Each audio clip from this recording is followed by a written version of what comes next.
I don't know. I do not consider myself a feminist. I find it boring. I think it's uh, a mannered discourse at this point. The idea that there is anything other than full sex equality is ridiculous. Females are the beneficiaries of preferences just as much as minorities are. I'm confident that I've been myself put on panels or chosen for things because they needed their damn gender quota. And frankly, on average, females are a disaster. They're why the university is going so far left.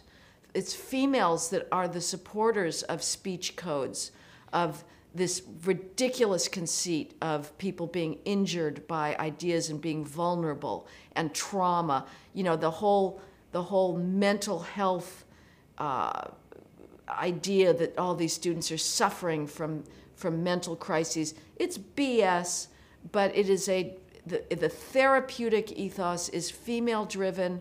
They gave us the COVID hysteria. They're taking over the universities and the faculty. The administration is overwhelmingly female.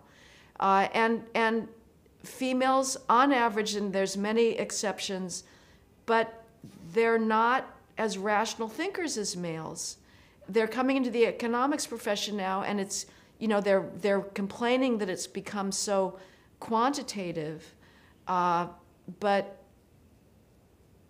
you know, so they want to push back against that. Now, arguably, it is over quantitative. It may be, you know, that they're not doing enough actual empirical work of observing markets, but still, I'll take the over quantitative over, you know, what I fear females were going to bring into, which is a much more ideological approach to reality. So yes, whether, you know, we saw the reaction in Virginia of the elections where we hear that it was the soccer moms who said enough for the indoctrination of white privilege and maybe the transgender stuff. I hope so. But I think that even, you know, your not particularly political soccer mom still holds on to this idea that females are oppressed in this culture. You know, they still want to think that. And, you know, for them, abortion is still a very important right. I'm agnostic on it, but if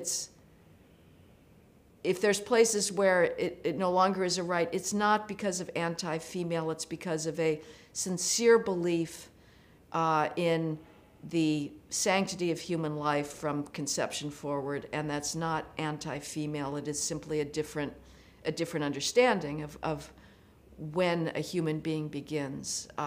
So I don't know whether females will be willing to give up their favored victim status. I don't know, but it is very curious. I mean, what one observes in our world is the constant churn in the great totem pole of victimhood, and one never knows who's going to be on top at any given point.